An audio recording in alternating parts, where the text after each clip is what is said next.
एक सवाल जो इंडिया में हर घर में होता है, बेटे एक घर खरीद लो, पैसा इन्वेस्ट मत करो, जमीन कभी नहीं गिरती। और दूसरी तरफ फाइनेंशियल एडवाइजर्स कहते हैं एसआईपी करो, म्यूचुअल फंड में लगाओ। तो सच क्या है, आज हम दोनों को नंबर से कंपेयर करेंगे। कोई ओपिनियन नहीं, सिर्फ फैक्ट्स। इस वीडियो में आप सीखेंगे रियल एस्टेट और म्यूचुअल फंड में से कौन ज्यादा रिटर्न देता है, कौन ज्यादा रिस्की है और आपके लिए एक्चुअली क्या सही है। पॉइंट नंबर 1, रियल एस्टेट का सच। मान लो आपने 2005 में दिल्ली में एक फ्लैट लिया 30 लाख में। आज 2025 में उसकी वैल्यू है 1 करोड़। बहुत अच्छा लगता है ना? 20 सालों में 70 लाख का फायदा। लेकिन रुको, कैलकुलेट करते हैं प्रॉपरली।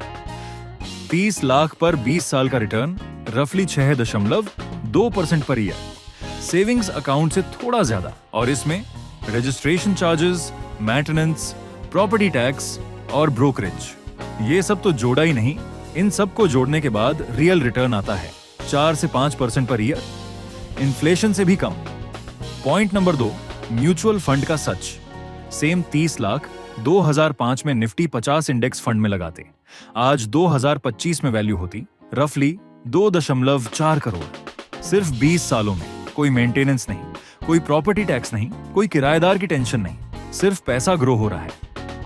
निफ्टी 50 ने लास्ट 20 सालों में एवरेज 13 से 14% एनुअल रिटर्न दिया है। रियल एस्टेट ने 4 से 5%।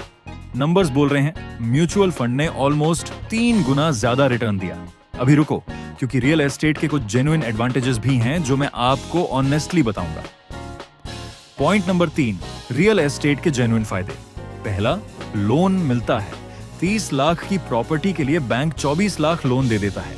म्यूचुअल फंड के लिए इतना आसान लोन नहीं मिलता। दूसरा, इमोशनल सिक्योरिटी। अपना घर होना, ये फीलिंग पैसों से नहीं खरीदी जा सकती। तीसरा, रेंटल इनकम। अगर प्रॉपर्टी रेंट पर दी तो एक्स्ट्रा मंथली इनकम आती है। चौथा, फिजिकल एसेट। अगर मार्केट क्रैश हो, प्रॉपर्टी फिजिकली वहीं रहती है। कुछ लोग ये सिक्योरिटी चाहते हैं। पॉइंट नंबर 4, रियल एस्टेट के नुकसान। पहला, लिक्विडिटी जीरो। कल तुम्हें पैसा चाहिए, प्रॉपर्टी कल नहीं बिकेगी। म्यूचुअल फंड का पैसा 2 दिन में अकाउंट में आ जाता है। दूसरा, ह्यूज अपफ्रंट कॉस्ट। 30 लाख की प्रॉपर्टी के लिए रजिस्ट्रेशन, स्टैंप ड्यूटी, ब्रोकरेज 3 से 5 लाख एक्स्ट्रा लगते हैं। तीसरा, लॉक्ड इन वन लोकेशन।